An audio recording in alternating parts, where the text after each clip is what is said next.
Alors, bon matin à chacun et à chacune d'entre vous. Ce matin, encore une fois, malheureusement, on constate que François Legault, dans sa 7e année, a plus que jamais abandonné les Québécoises et Québécois dans notre réseau de santé. François Legault ne prend pas soin de notre monde. Santé Québec va tout régler supposément, mais Santé Québec, on le voit, son premier mandat, et Mme Biron, la PDG de Santé Québec, l'a reconnu, c'est d'aller couper 1,5 milliard de dollars dans le réseau de la santé. En ce sens-là, Santé Québec est davantage une agence de recouvrement plutôt qu'une agence de santé. Pendant ce temps-là, aucune cible de rattrapage en chirurgie.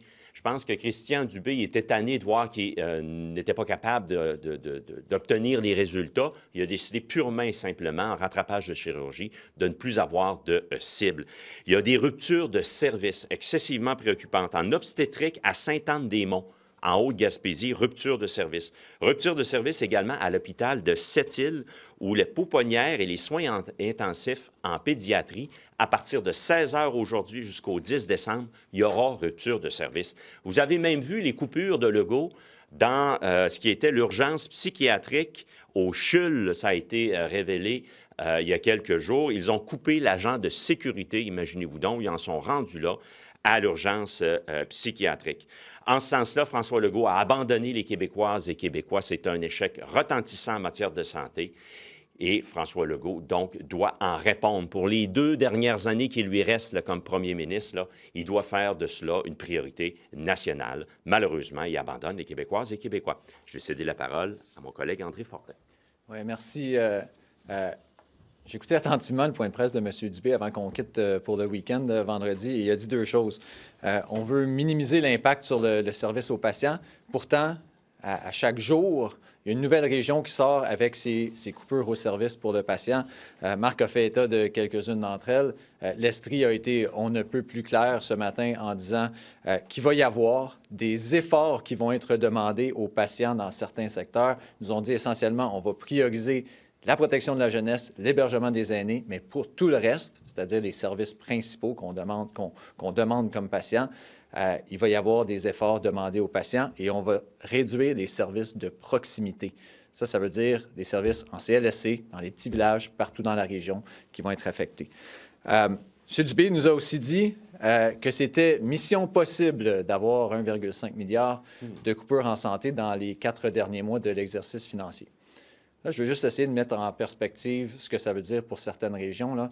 Le budget total de la Côte-Nord, cette année, en matière de santé, c'est 685 millions de dollars. Il reste 4 mois à l'année financière, donc il reste environ le tiers de l'année, c'est-à-dire leur budget normal de fonctionnement pour les 4 prochains mois, c'est environ 225 millions. On leur demande 130 millions de coupures. 130 millions pour les 220 millions qui restent. Comment voulez-vous qu'ils fonctionnent en minimisant l'impact sur le service à la population? Quand on coupe la moitié d'un budget comme ça veut dire quoi? Est-ce qu'on demande aux gens, il y a juste des accidents d'auto le mardi, jeudi, samedi parce que l'urgence ne sera pas disponible? Est-ce qu'on donne des services juste à Bécomo, mais rien à Sept-Îles? Est-ce qu'on dit aux femmes d'accoucher seulement les jours impairs?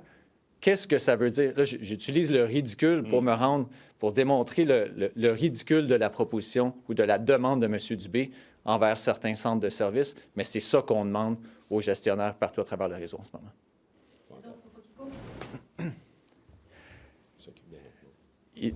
La priorité qu'on nous a présentée quand Santé Québec est arrivé, ça devait être d'améliorer les services à la population.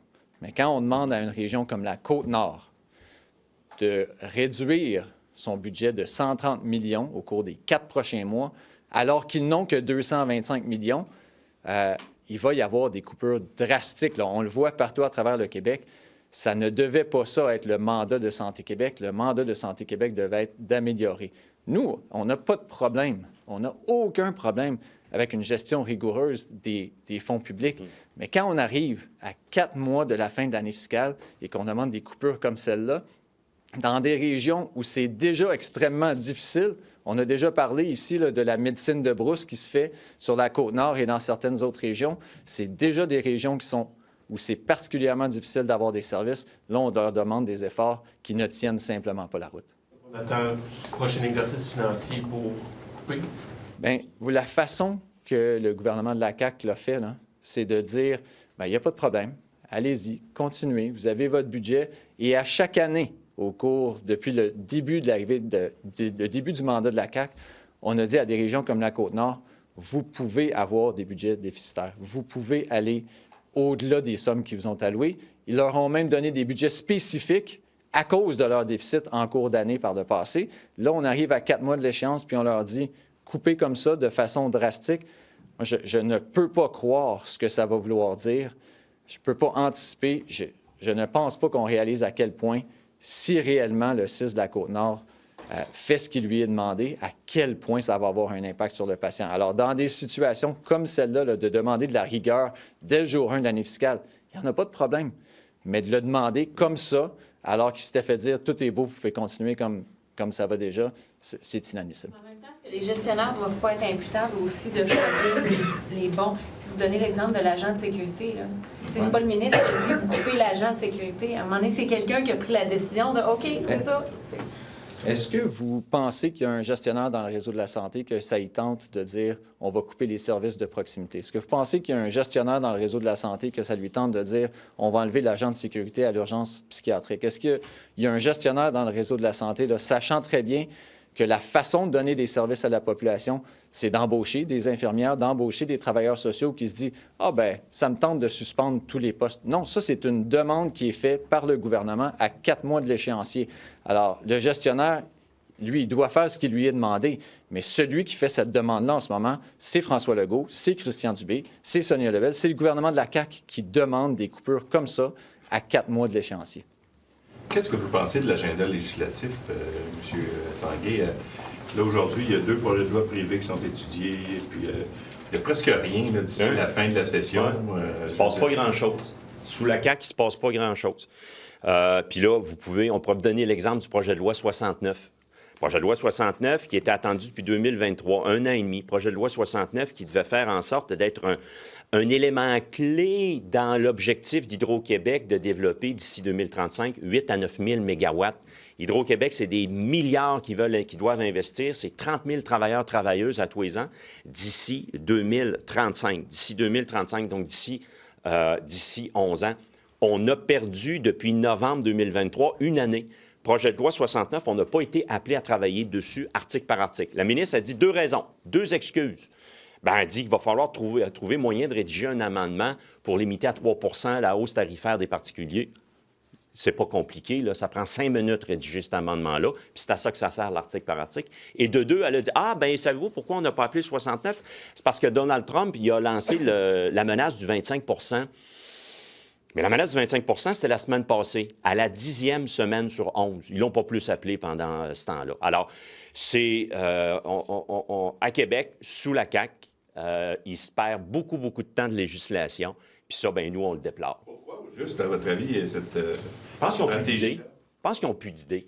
Pour le 69, je pourrais revenir plus précisément, si vous voulez, là-dessus, mais de façon générale, je pense que c'est un gouvernement qui est en fin de mandat, un gouvernement qui est en fin de régime, qui n'a plus vraiment d'idées, qui ne sait plus vraiment quoi faire. Et sur la question des coupures en santé, on est au bout de la logique décliniste de François Legault quant à notre capacité financière. Puis là, ils veulent sacrer break, les 2 pieds sur le frein, parce qu'ils veulent récupérer un déficit qui est complètement hors de contrôle. Le déficit il est à plus de 15 milliards de dollars. Puis on en a fait la démonstration la semaine passée. Alors, face à cela, Mme Biron, PDG de Santé Québec, il vous dit aller chercher 1,5 milliard dans les prochains mois. Bien, les gestionnaires dans le réseau, là, je veux dire, sont complètement, je suis certain, là, aux abois par rapport à ça. Puis c'est des ruptures de service. Alors, je termine là-dessus. On est au bout de l'approche décliniste, le déclin avec François Legault de la capacité financière. Puis c'est les Québécoises et Québécois qui n'ont pas les services. Sur les médecins, parce qu'il y a un projet de loi qui est déposé là, cet après-midi, je comprends que vous n'avez pas vu encore les détails, là. Mais est-ce que sur le principe, sur le fond, vous pensez que c'est une bonne chose d'obliger les jeunes médecins à commencer au public? Oui, bien, on a eu la discussion la semaine dernière, ou il y a 2 semaines, là, si je ne m'abuse, mais Sur le principe de fond, là, de dire qu'il devrait y avoir un engagement envers la population du Québec, envers les gens qui paient pour les études de plusieurs de ces médecins-là, il n'y a pas d'enjeu de notre côté. Là, on voit ça d'un bon œil, mais il faut voir ce qui se fait ailleurs, il faut voir les façons de s'y prendre, il faut voir les meilleures façons de s'y prendre. L'Ontario a un modèle qui semble bien fonctionner de leur côté. J'aimerais ça qu'on mette carte sur table et qu'on regarde tous les scénarios qui sont possibles. Il y a un élément qui continue de nous inquiéter dans le projet de loi ou dans les intentions du projet de loi tel que cité par M. Dubé. Et ça, c'est le fait que M. Dubé a essentiellement dit, bien, on veut que les gens pratiquent au Québec, mais ça ne nous dérange pas où. C'est-à-dire, c'est déjà assez difficile d'attirer un médecin vers la Gaspésie, la Côte-Nord, l'Abitibi et plusieurs autres régions. Alors là, si on enlève ces obligations-là, ces paramètres-là qui font en sorte qu'il y a des médecins qui doivent aller pratiquer en région, ça va être extrêmement difficile d'offrir les services à la population dans ces coins-là. Alors, nous, on veut des intentions claires dans ce projet de loi-là par rapport au maintien d'un mécanisme pour s'assurer qu'il y a des services qui sont disponibles en région. Il devrait y avoir à ce moment-là une obligation aussi d'aller passer un certain temps en région? Bien, étant donné la population, là, je ne pense pas qu'on peut demander ça à chaque médecin. Ce qu'on veut s'assurer, c'est que les places de médecins sont bien réparties en fonction des besoins de la population. C'est ce que le mécanisme actuel nous permet de faire. Il n'est pas parfait. Il y a sûrement et il y a absolument des modifications à faire. Mais quand Christian Dubé nous dit « Moi, je veux qu'il pratique au Québec, mais ça ne me dérange pas où », ça, si je suis patient en Outaouais, en Gaspésie, sur la Côte-Nord, là, je suis particulièrement inquiet de ça. Alors, nous, au Parti libéral, on va vouloir s'assurer qu'il y a un mécanisme, oui, pour s'assurer que les gens pratiquent au Québec, mais qu'il y a également des médecins disponibles partout au Québec. M. Bonardel rencontre aujourd'hui les autorités fédérales et américaines concernant les frontières. Il prend les devants sur le gouvernement fédéral. C'est le Home Security, la GRC, tout ça. Selon vous, c'est une bonne chose d'aller tenter de réunir tout le monde et d'y aller dans un mode collaboratif?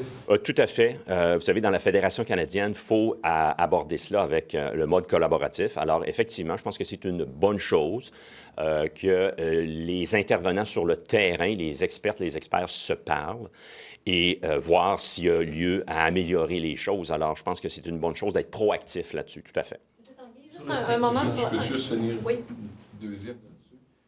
La mairesse de Saint-Armand, ce matin, a laissé entendre que oui, c'est bien beau, là, mais il y a un problème. Entre autres, leur poste frontalier chez eux est ouvert de 8h à 16h. Bien, effectivement. Comment on peut être plus efficace, plus performant par rapport à cela? Puis je pense que c'est important que Québec, avec le fédéral, avec Ottawa, regardent ensemble. Parce qu'il y a beaucoup de tirages de couverture dans ce dossier-là qui, évidemment, étaient périphériques à l'immigration. Le fait qu'ils se parlent, puis qu'ils connaissent la réalité des paliers de gouvernement, puis qu'ils s'entraident là-dessus, je pense que c'est très important. Est-ce que c'est bon? Oui, merci. Juste sur le menu législatif. Oui. Est-ce que trouvez-vous, M. Tanguay, que la CAQ gaspille le temps des parlementaires, des législateurs en ce moment? Bien, je dirais gaspiller. On laisse sur la table, je veux dire, qu'on peut faire des analogies, hein, je veux dire, gaspillage financier, on est en déficit financier, déficit énergétique, puis là, je veux dire, on laisse sur la table du temps de législation. Je pense que c'est un gouvernement qui est à court d'idées, qui est à bout, un gouvernement usé, qui nous avait démontré plus de vigueur dans les premières années, mais là, dans leur 7e année, il en reste juste 2. Je pense qu'ils ont pas mal tout mis sur la table ce qu'il y avait à mettre. Je pense qu'on est au bout de la logique d'un François Legault et de la CAQ qui nous avait promis, soit dit en passant, mer et monde, puis qui n'ont rien livré. Rien livré. Aucun dossier depuis 2018 va mieux aujourd'hui qu'à l'époque. Et là, on est en déclin de la capacité financière. Alors, fin de régime. On a hâte aux élections, on va avoir une belle course à la chefferie, puis on sera l'alternative et on saura gagner la confiance des Québécoises, Québécois. Un mégaposte d'Hydro-Québec a sa place en plein cœur du quartier latin? C'est préoccupant. Je pense qu'il faut regarder ce qui peut être fait pour éviter ça. Je pense que oui, il y a des impératifs techniques pour Hydro-Québec, mais je pense que dans le quartier, je pense que dans le quartier, ça ne serait pas une bonne nouvelle. Sur le 51e État, qu'est-ce que vous avez pensé de...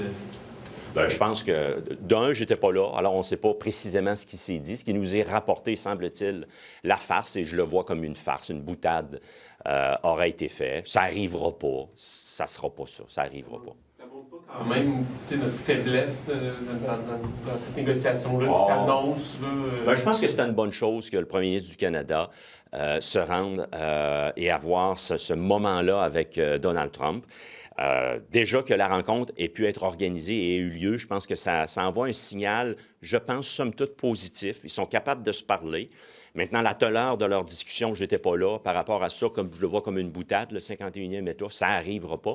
Mais moi, comme citoyen, j'ai vu un signe encourageant, qui se parle. Il y a une ouverture. Maintenant, tout n'a pas été dit, tout n'a pas été joué. On est au début d'une négociation, mais je pense que c'est un bon signe. M. Tanguay, sur le commissaire au bien-être et aux droits des enfants, oui. C'était supposé être M. Martin Godin.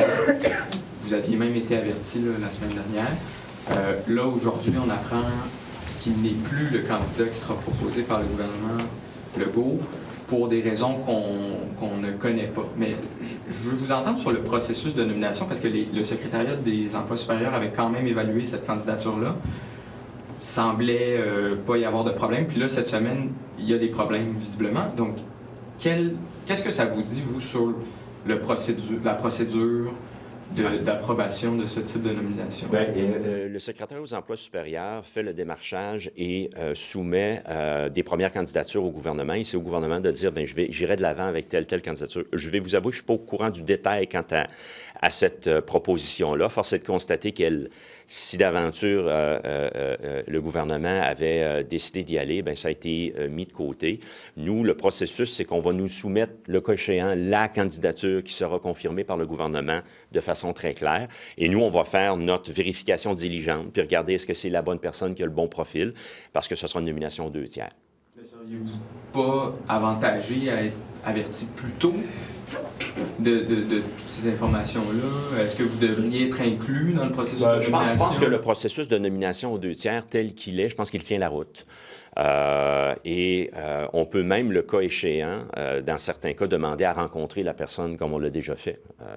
On l'avait fait, entre autres, avec le commissaire à l'UPAC, entre autres. Puis, sur dossier, on peut faire nos analyses également. On fait nos vérifications diligentes. Et quand il est question de dire est-ce qu'on donne notre appui ou pas, là, on se déclare satisfait. Et si nous ne l'étions pas, je ne ferai pas du cas par cas, mais si nous ne l'étions pas, le cas échéant, on peut carrément le dire, bien, nous, on ne va pas voter en faveur de cette candidature-là. Là, j'établis un principe général. On va attendre donc le gouvernement, lorsqu'il aura officiellement fait son choix. Il va nous le soumettre, puis nous, on va se mettre à travailler par rapport à ça. On this future bill that Mr. Dubé will table, he sent a press release at the beginning of November. Again, his intentions were clear, that he wants to compel doctors, GPs, and medical specialists to work in the public system before, transferring to the private system. So on this obligation, how do you react? On the principle of having doctors work in the Quebec public system, once their studies have been paid in great part by Quebecers, we don't have a problem with the principle itself. We have an issue with Minister Dubé's blank statement of, I want doctors to practice in Quebec, but they can practice anywhere in Quebec. It's hard enough to attract a doctor to go work in the Gaspésie, in the Côte-Nord, in the Outaouais, and in other regions. To take away that requirement completely without any boundaries, without any restrictions, seems counterproductive towards the goal of offering Quebecers everywhere in the territory appropriate services. Now, Minister Dubé has let's say he has gotten us used to his way of doing things. And this was the case with the removal of the agencies, for example. He presents a bill, he does not take into account all of the other factors, and it's hard to get services after that for some Quebecers. I hope that in this bill, he takes into account Quebecers who may go abroad for a couple of years, for example, to do their stage. There are a number of Quebec doctors who graduate here, they go get a specialty at Harvard or at in a top-notch medical facility, Johns Hopkins or somewhere else around the world, and then who come back and share that expertise in Quebec. We have to make sure that those Quebecers who are just going temporarily to get a specialty, to bring it back here so we can use it in Quebec, don't get looped into something that should be well drawn out from the start. Excellent. And the fact that, it's kind of calm but it's an intensive legislative session right now. What does that tell you? It's not intensive. It's in theory, it should be intensive last week and this week, but it's not intensive work here. So it tells us a lot about the fact that François Legault is at the end of his political proposals. Now he's within his 7th years, and we can see that he lost control of the public finance. He doesn't have the capacity to provide Quebecers with the services, the public services, for instance, healthcare system. And now he's caught in his own logic where it's a total failure as a government, honestly. And we can see this here at the National Assembly, where we were supposed to work long hours for this week and last week, but it's not the case. Most probably, and that's my take on it, it's because François Legault doesn't have any new ideas to put forward. I think that it's at the end of this government, and it's the beginning of the end, just to quote Winston Churchill. It tells a lot about the fact that this government is clueless, doesn't have anything additional to propose. When it comes to Dawson and Vanier and the investigation into the climate at these cégeps, Pascal Derry said the climate on certain campuses seems to have deteriorated in recent months. How does the government play a role in fixing that and helping campuses move forward, allowing Quebecers to get education while this conflict is going on? Yes, absolutely. I think that it's important to see what can be done, and also I think that the verification that will be completed are important. What can we do to have an atmosphere where students will feel safe and will be able to learn? So it's important, and I think that it's a good decision to go forward and to ask to all the people to calm down and to ask questions and to proceed with the verifications. Merci beaucoup.